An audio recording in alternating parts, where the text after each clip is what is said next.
sejak daripada azal.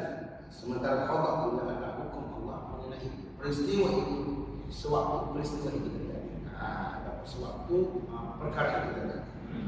Oleh itu jika Allah menetapkan terjadinya sesuatu pada waktu yang ditentukan, maka itulah yang dinamakan sebagai qadar. Dan ketika mana datang masa waktu terjadinya sesuatu yang sudah ditetapkan sebelum ini, maka itulah yang dinamakan sebagai qadar. Oleh itu dia kata qadar itu wujud terlebih dahulu berbanding qadar. Qadar itu terlebih dahulu berbanding dengan qadar. Perlu disebutkan bahawa qada dan qadar ini mendatangkan dua kesan yang saling berbeza apabila seseorang itu tidak memahami dengan betul makna takdir ini. Kedua-dua kesan ini ialah yang pertama, dari segi positif dia, umat Islam tidak akan pernah merasa stres dalam hidup. Hidupnya sentiasa dalam keadaan nyaman, tenteram dan juga tenang, serta terhindar daripada sifat mazmumah seperti iri hati dan juga dengki. Meskipun dia hidup dalam suasana persaingan, dia akan menjalani persaingan dengan cara yang sehat. Ini kerana dalam hatinya meyakini bahawa segala apa yang menimpa dirinya, sama ada baik ataupun buruk, tetap akan diserahkan kepada Allah Subhanahu wa taala. Ini adalah kesan yang positif daripada qada dan juga qadar.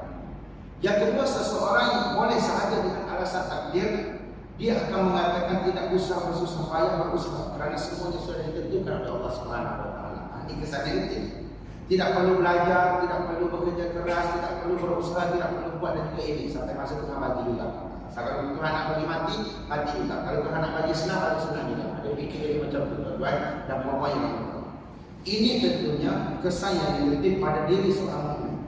Kemungkinan inilah yang membuat Nabi SAW melarang para sahabat mendalami masalah takdir, yang mana Nabi SAW menyebut wa idza dzakara ashabi al-qadara fa amsiku, jikalau sahabatku menyebut mengenai perkara takdir, maka hentikanlah mereka daripada membahas takdir.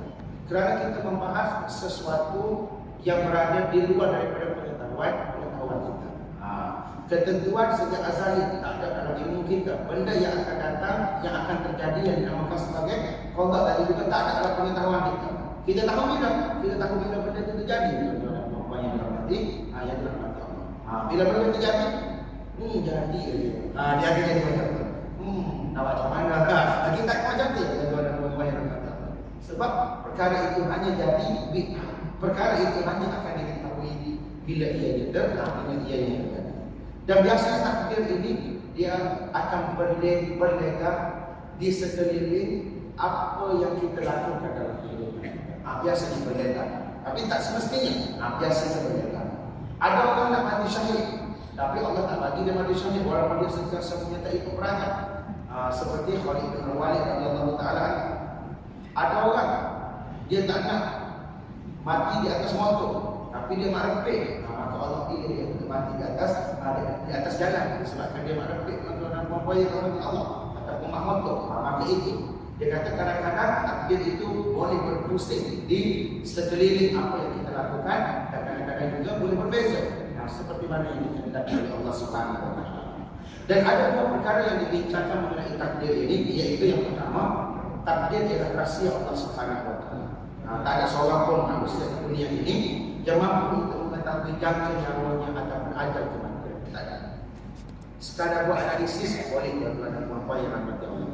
Buat ramalan boleh, seperti ramalan cuaca dan sebagainya, tetapi jangan sesekali menyatakan ini adalah yang paling tepat, paling betul dan juga paling itu dan juga paling itu. Kerana segala yang bakal terjadi pada masa yang akan datang itu adalah milik Allah Subhanahu wa taala. Seperti kematian, dia tak tahu di mana dia akan mati. Mati dalam keadaan apa pun dia tak tahu, dan apakah penyebab kematian dia pun dia tak tahu.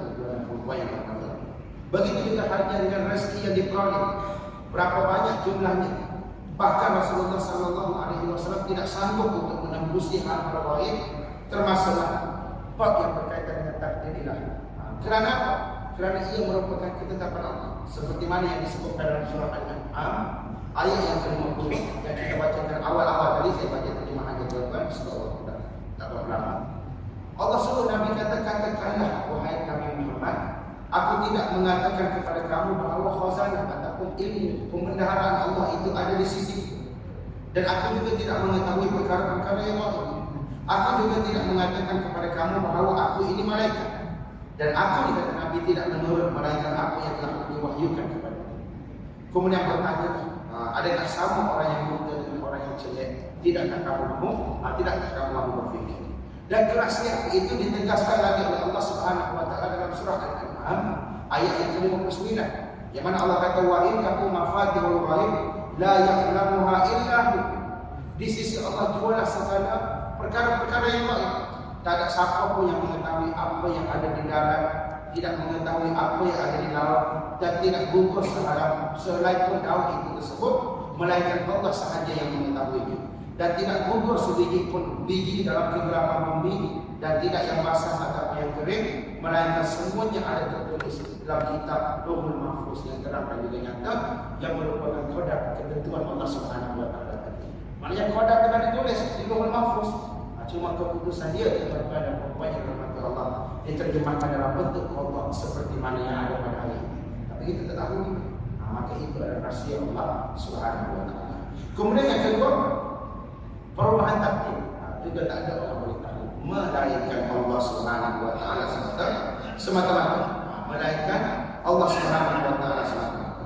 Bagi menjawab persoalan ini, kata sebab bila sebut tentang perubahan takdir ini, bila sebut tentang perubahan takdir ini, dia panjang dalam mempunyai seperti Allah. Takut kita mulai cepat-cepat, takut tak sampai pemahaman dia.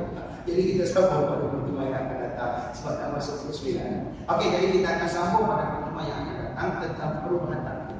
Tentang perubahan takdir menurut pandangan Ahli Sunnah wal Jamaah, Ahli Sunnah wal Jamaah. Insyaallah.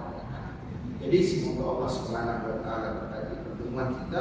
Allah Subhanahu wa taala beri kebaikan di atas pertemuan kita, dan Allah Subhanahu wa taala bantu kita untuk menjadi hamba yang lebih baik pada masa-masa yang akan datang. Takdir Allah adalah milik Allah. Kita cuma berusaha untuk mematuhi perintah Allah untuk mendapatkan takdir yang baik sebagaimana yang Allah Subhanahu wa taala kehendaki kita jalankan. Wassallallahu ala Muhammad wa ala alihi washabbihi wa sallam. Alhamdulillah rabbil alamin. Assalamualaikum warahmatullahi taala